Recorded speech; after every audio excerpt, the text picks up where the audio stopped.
Hi guys, মই namaste there আপোনালোকে চাই আছে smartassam YouTube channel.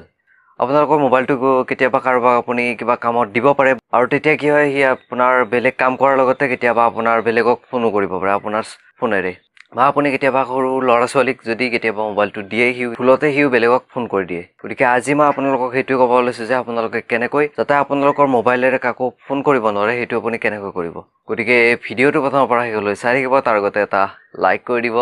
Let's begin আটাৰৰ ভাষা আপোনালোকে আপোনাৰ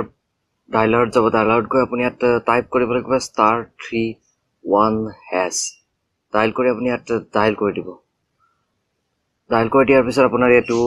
এটা মেছেজ আহিব দেখিছে আউটগোইং কলাৰ আইডি সাৰ্ভিস ওয়াজ এনেবলড অৰ্থাৎ এতিয়া কি হ'ব যে আপোনাৰ যদি কোনোবাই আপোনাৰ ফোনেৰে কাৰোবাক যদি কল কৰে তেতিয়া হলে সেই কলটো নালাগে আৰু এতিয়া যদি আপুনি এটো বন্ধ কৰিব বিচাৰে তেতিয়া হলে আপুনি ইয়াত